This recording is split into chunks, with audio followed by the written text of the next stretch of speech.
कैसी शानदार कहानी में गोता लगाते हैं जिसे एक बार सुनना शुरू करें तो अंत तक ध्यान हटाना मुश्किल हो जाएगा। दरअसल ये बिल्कुल एक रील कार्टून स्टोरी या एनिमेटेड एपिक की तरह लगती है, इसलिए सभी से गुजारिश है कि इसे अंत तक जरूर देखिएगा। ये कोई आम कथा नहीं है, बल्कि ये एक ऐसी अद्भुत प्रेम कहानी है जिसका जन्म ही शुद्ध विनाश और राख से हुआ है। और सबसे बड़ी बात, इसी पर तो पूरे ब्रह्मांड का भाग्य टिका हुआ है। अब इस कहानी का जो स्केल है ना, वो सच में बहुत डरावना और विशाल है। सती की मृत्यु हो चुकी है, उनका शरीर यज्ञ की अग्नि में भस्म हो गया है, और दूसरी तरफ भगवान शिव दुख और विरह में इतने डूब चुके हैं कि बस पूरे ब्रह्मांड में भटक रहे हैं। शिव के इस भयानक दुख के कारण पूरी सृष्टि का संतुलन पूरी तरह से बिगड़ने लगा है। ये एक ऐसा समय है जब लगता है कि बस अब सब कुछ खत्म होने ही वाला है। और ठीक इसी वैराग्य वाले समय में असुरों की दुनिया में एक बहुत ही खतरनाक विलन की एंट्री होती है, ताड़कासुर। ये असुर कठोर तपस्या करके ब्रह्मा जी से एक ऐसा खौफनाक वरदान हासिल कर लेता है जो उसे लगभग अजेय बना देता है। वरदान ये है कि उसे केवल शिव का पुत्र ही मार सकता है। अब चूंकि शिव तो गहरे वैराग्य में है, तो उनके पुत्र का जन्म होना नामुमकिन सा लगता है।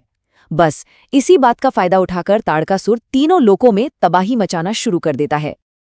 अब सृष्टि को इस महाविनाश से बचाने के लिए ब्रह्मांड की ऊर्जा को कोई न कोई रास्ता तो खोजना ही था। इसीलिए शक्ति स्वयं राजकुमारी पार्वती के रूप में जन्म लेती हैं।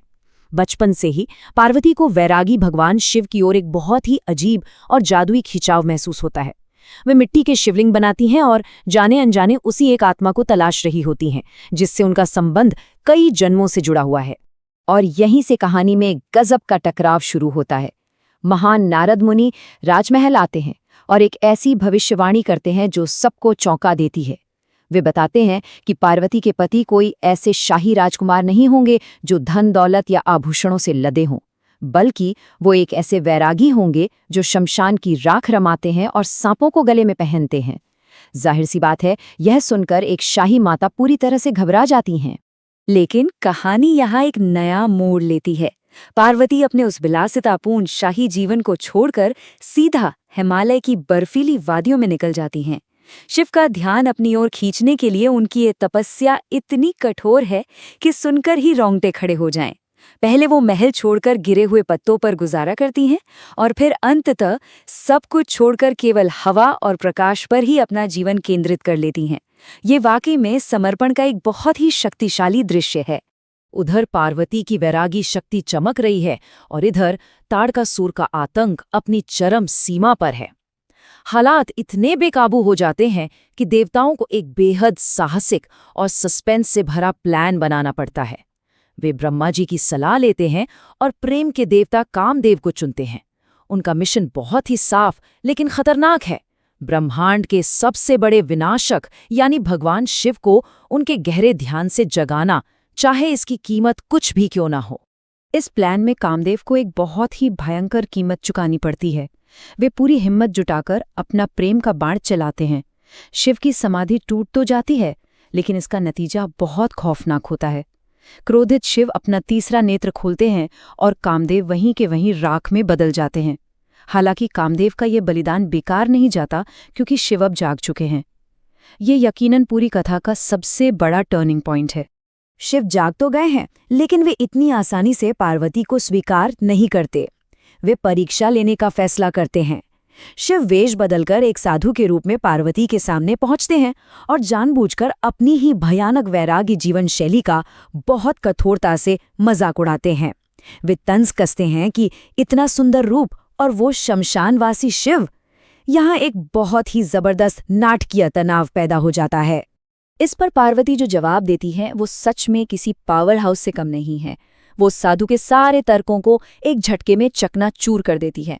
पार्वती स्पष्ट करती हैं कि शिव भस्म इसलिए रमाते हैं क्योंकि वे अहंकार को जलाकर शुद्ध करते हैं। उनका ये जवाब साबित कर देता है कि उनका प्रेम किसी भी शारीरिक रूप या सांसारिक धन दौलत से बहुत बहुत ऊपर है। ये केवल और केवल पूर्ण समर्पण है। और बस हजारों सालों का जो लंबा वियोग था वो एक ही पल में खत्म हो जाता है। साधु रूपी शिव अपने असली रूप में आ जाते हैं। शिव समझ जाते हैं कि पार्वती ने उन्हें केवल पाने की नहीं बल्कि गहराई से समझने की साधना की है। वे पूरे आनंद के साथ पार्वती को स्वीकार कर लेते हैं और फिर शुरू होती है उस ब्रह्मांडीय विवाह की तैयारी, जो जितना भव्य होने वाला है उतना ही अजीब भी। आखिरकार शादी का दिन आ ही जाता है, लेकिन जरा ठहरिए। शिव अकेले या किसी आम शाही बारात के साथ नहीं आते।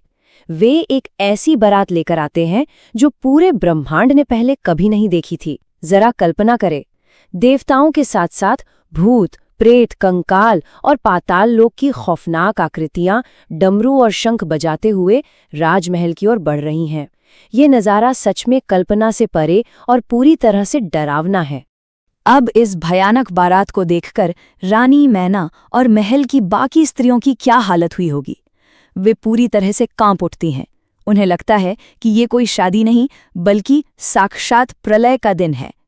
एक माँ को लगता है कि उसकी कोमल बच्ची को सीधे मृत्यु के हाथों में सौंपा जा रहा है। ये इस पूरी कथा का एक बहुत ही भावुक और बड़ा क्लिफ हैंगर है। लेकिन तभी पार्वती आगे आती हैं। उनके चेहरे पर कोई डर नहीं, बस अपार प्रेम है। उनके एक बेहद शांत और विनम्र अनुरोध पर शिव अपनी आंखें बंद करते हैं, और जैसे ही वे आंखें खोलते हैं पूरा का पूरा माहौल बदल जाता है। वो भयानक रूप एक बेहद सुंदर रेशमी वस्त्र पहने दिव्य दूल्हे में बदल जाता है। ये जादुई बदलाव देखकर रानी मैना की आंखों में भी खुशी और श्रद्धा के आंसू छलक उठते हैं। फिर पूरे वेद मंत्रों की गूंज के बीच ये भव्य ब्रह्मांडीय विवाह संपन्न होता है। स्वयं भगवान विष्णु कन्यादान करते हैं। उनका कहना है कि शिव और शक्ति के इस मिलन से ही पूरी सृष्टि का संतुलन वापस लौट रहा है। और हाँ, यही वो पल है जो आगे चलकर ताड़कासुर के अंत की नींव भी रखता है। सब कुछ वापस अपनी सही जगह पर आ रहा है। लेकिन इस पूरी कथा का जो सबसे बड़ा रहस्य है वो तो विवाह के बाद खुलता है। कैलाश पर्वत की एक शांत चांदनी रात में पार्वती के कुछ गहरे सवालों पर शिव ब्रह्मांड की छिपी हुई कार्यप्रणाली को समझाते हैं। वे बताते हैं कि शिव मौन और ज्ञान है, जबकि पार्वती ऊर्जा और प्रेम है, और इन दोनों के आपस में मिले बिना सृष्टि का निर्माण हो ही नहीं सकता। शिव बहुत ही खूबसूरती से समझाते हैं कि जीवन और मृत्यु कोई दो अलग अलग चीजें नहीं हैं और ना ही एक दूसरे के दुश्मन हैं। असल में ये ऊर्जा और स्थिरता के एक ही ब्रह्मांडीय नृत्य के दो पहलू हैं। एक हमें शुरुआत का अनुभव कराता है तो दूसरा अंत का। और जब हमें ये समझ आ जाता है कि दोनों एक ही सिक्के के दो पहलू हैं, तभी हमें सच्चा ज्ञान मिलता है।